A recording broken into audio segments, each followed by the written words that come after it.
guys ask me lots of questions on here about curly hair. I thought what's better than to ask the curly hair professional himself. I'm here with Daniel today. Hello guys. So I have a big list of questions for you. You ready? Let's do it. How can I reduce frizz in my curly hair? One way to reduce frizz is to making sure that your hair is hydrated, and that starts off with using the right shampoo and conditioner, and also it goes back into using the right styling products and knowing what works for your hair and what doesn't. But with any frizz, first key to eliminating frizz is making sure your hair is hydrated, because frizz is just a curl waiting to happen. How often should I wash my curly hair? That is a big question everyone has. I recommend at least once a week. Now, if you have a more active lifestyle and you're sweating, at least once a week or at least 2 times a week, and in between, use a dry shampoo. This depends on your lifestyle, but at least once a week. I'm not a fan of co-washing. I don't believe in that. I think it's just a waste. I don't care how many products they have out for it. Just wash your hair. Use a good shampoo, and it all starts with the shampoo. So how can I maintain my curls for multiple days without washing? At night when you're sleeping is that you at least put your hair up in a pineapple, or it depends if your hair is a shorter texture, put a bonnet. Also using a refreshing spray, knowing how to reactivate the products in your hair. A refreshing spray or a refreshing mousse.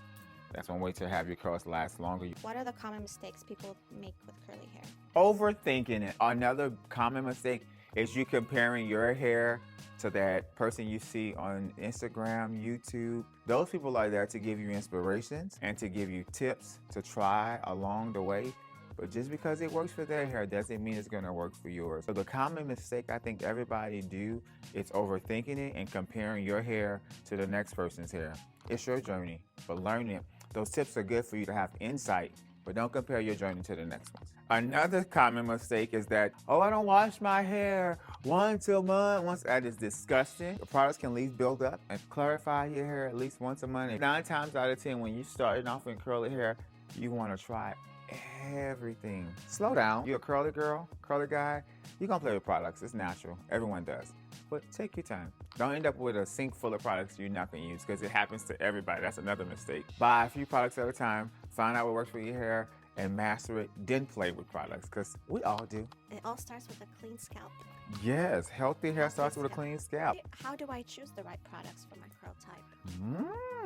That's a good question. Any curly person needs moisture. You can never go wrong. Find a shampoo and a conditioner that's moisturizing. But if you have finer hair, making sure you stay away from products that are heavy on oil, heavy on all the other stuff that will weigh your hair down. That person that has a lot of hair and is color treated, you might need something that has more ingredients that's a little bit heavier. So finding what works out for your hair, knowing how you want to wear your curly hair. But you can never go wrong with a good shampoo and conditioner. Styling products, it varies based on your hair type, what you like.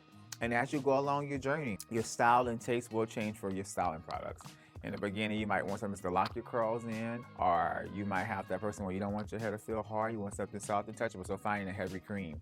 So it's based on preference. How do I transition from straightened hair to natural curls? So if you're transitioning from straight to curly hair and you have heat damage, cut it. Just cut it. Big chop? I say big chop. It depends on your texture. If you don't want to do a big chop and you have a tighter texture, you can do twist knots, ride sets, and transition your hair slowly until you get ready to do it. It just depends on your courage level. I like a big chop, get it over with and go in. Lay off the heat, get haircut, see a curly professional, and start your journey. It's the best feeling once you cut it all off. When I got my big chop. And you start seeing your curls come back. It's a journey. I love it. What are the benefits of using a satin pillowcase for curly hair? The benefits of a satin pillowcase is that first, cotton will dry the hair out. Satin will help you maintain moisture in your hair.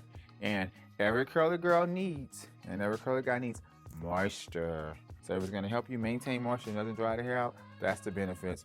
And also keeps your hair in place better. Less friction. Yes. How can I enhance the volume of my curls? So you're a person that wants bigger hair, use less product, use a volumizing shampoo, light products, and it goes back to styling too. Less is more for bigger hair. How do I know if my hair is damaged? If it's not curling up and you see that if you have a lot of fairy knots and your hair's constantly getting tangled and you haven't had a haircut, you probably have a lot of split ends. And remember, split end starts from the bottom and it travels on up. The best ways to detangle curly hair. I like to start when you shampoo. Starts at the shampoo. Everyone likes the detangle with the conditioner. Start with the shampoo. It's easier, and your curls become way more defined. What should I look for in a curly hair stylist? Someone that looks freaking amazing like me.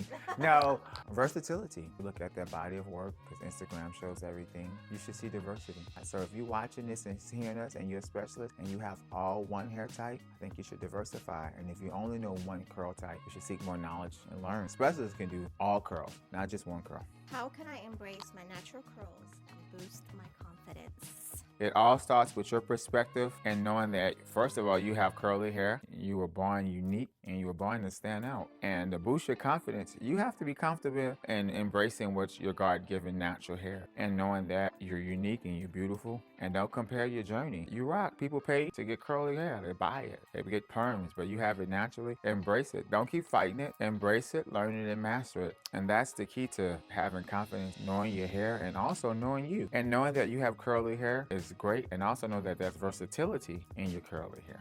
So you're definitely a cut above the rest. I feel like the hardest part was to start, but once I got there, my hair gave me confidence. I started to feel more like myself. I really enjoyed the uniqueness of it.